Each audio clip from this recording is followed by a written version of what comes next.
Hi, everybody. Hope you guys had a good Christmas holiday, whatever you celebrate, and also slightly happy Boxing Day to anybody in Canada.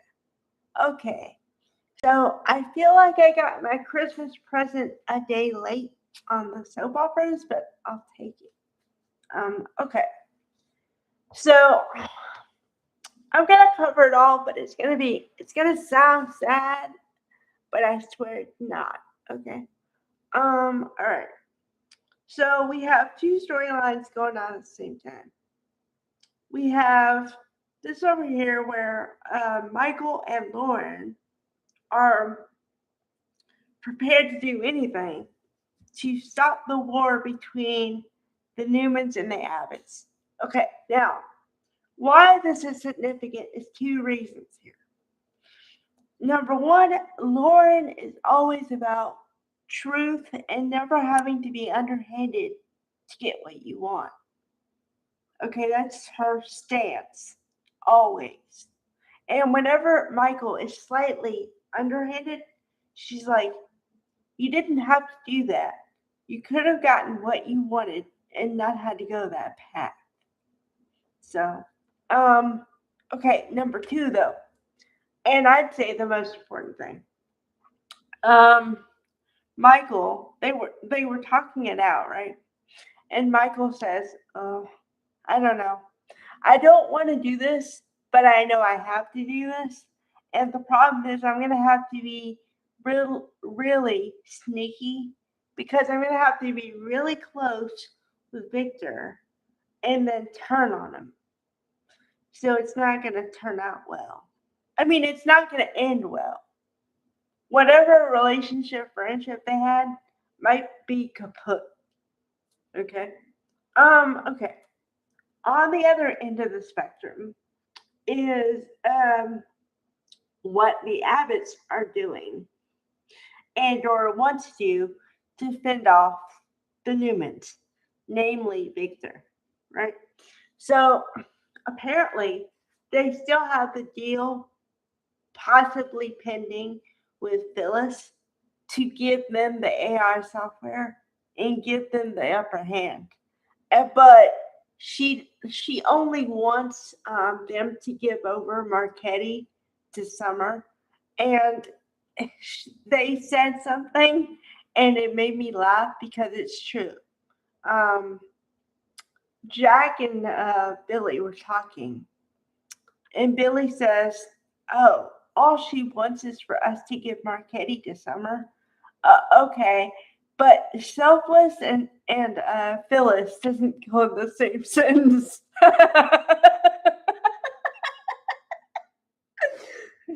If you only knew, that's funny.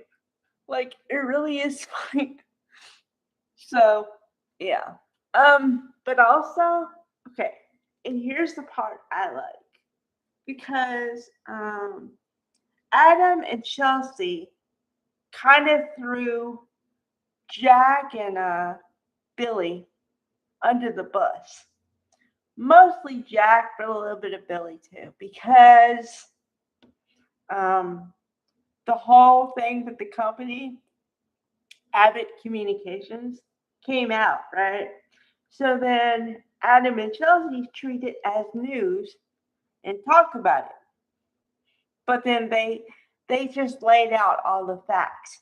Meaning, okay, now all right. I have two heads about this one because you may or may not know this about me, but I thought I was going to be a journalist in a former life. So I'm all about the truth and just laying out the facts. However, and this is a big however, if somebody I knew and or really cared about was in the news and I knew I had to cover them, I would do the most I could to cover them, but in the nicest way possible so that they would get the least impact. This is not what Adam and Chelsea did, which is why when Jack went off on them the other day and said, How dare you? You didn't have to lead with this story. You didn't have to publish it. And then they go with, it was news. Yeah, but he was supposedly your friend. So you took a side and you chose your daddy over your friend to be in good graces with your family because you're the black sheep. Once again, the theme of the black sheep always comes up. Because no matter what Adam says, he has this not explainable, not understandable need for, I don't know, attention, affection from his father because he's the black sheep of the family. And while I get it to a certain extent, what he does to get it is beyond me. So, I don't know. Okay. On the other hand, Sally is writing Adam about the same thing because she said something to the effect of, well, come on, you didn't have to do that. You knew you were throwing your brother under the bus and you just didn't care. Or not his brother, but you know what I mean. Like, I thought you two were friends, but not as close. Because, see, now, I'm not going to give. Okay, what am I trying to say here?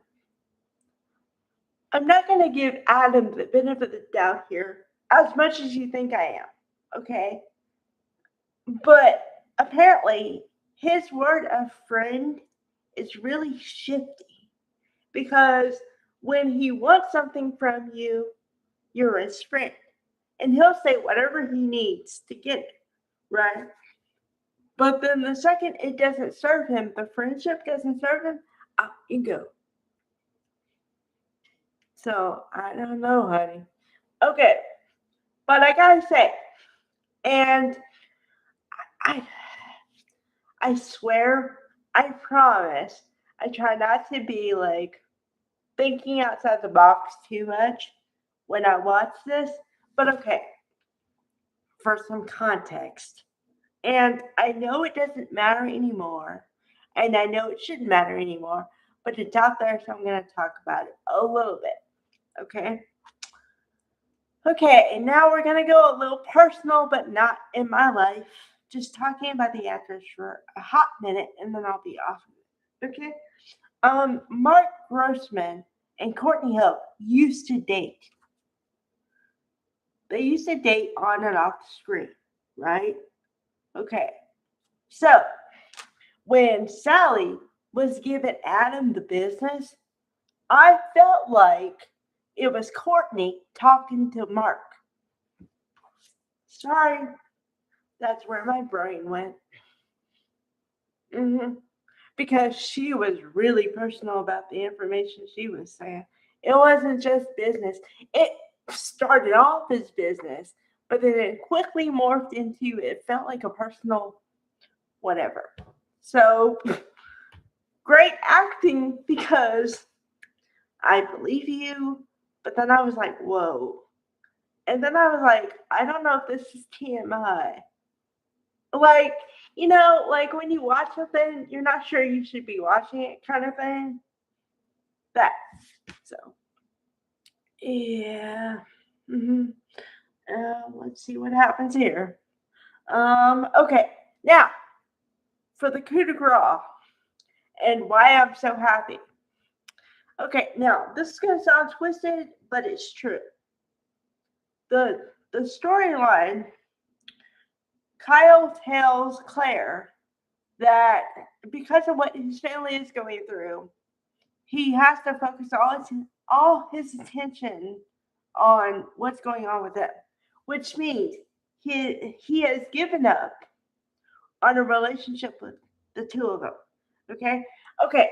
Now the reason there's two sides about this is because I was the biggest Claire Kyle champion on the planet, and I talked about it ad nauseum, and I'm not sorry for it because these people are pretty and young and all the things. Okay. However, two things. wanted to see Audra. Was wondering if I was ever going to see Zelenka Silver again. Not because I didn't think they got rid of her, but I was like, we just haven't seen her for a while. What's up with her? Okay, should have known she was in the background. So okay, I'm gonna give you visuals. Kyle and Claire are talking, and Kyle saying everything I just said. Okay. Meanwhile, in the background, just happens to be an earshot and in visual distance that Audra can see and hear everything going on. Okay. Then she gets a grin like a Cheshire cat, and she's like, "Oh." It's kind of like when someone's waiting for something to happen and they know it just happened, and now they're gonna pounce, like that kind of thing. Okay. So then Kyle walks away, and Kyle subsequently goes home. I'll deal with when he goes home in a minute. Okay. I'll deal with Claire now, because Claire walks back in, and Audra, being Audra, says, "Oh, where?" First of all, she tries to take shots at Holden, which, yay, we saw Holden today. I'm so happy, so happy. Whew. Okay. So she takes shot like, "Where's your girlfriend?" And he's like, "I don't know." And then she just happens to walk up, but she's not gonna talk to him.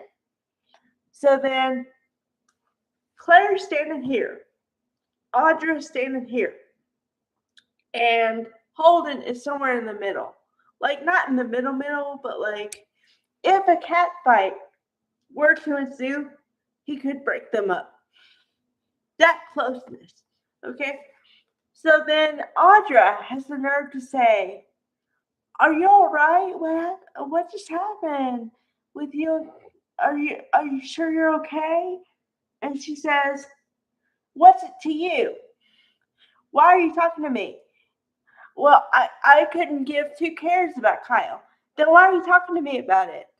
And then it goes back and forth, back and forth. And then Claire picks up a glass of water or whatever. I'm assuming water. Dumps it in, like splashes it in Audra's face. And I'm like, yes, yes. Oh, boy. Oh, no, but I forgot. Okay, I gotta make a part two. I'll make a part two right quick. Okay, because I gotta go on because I gotta give you the scene. Okay? All right.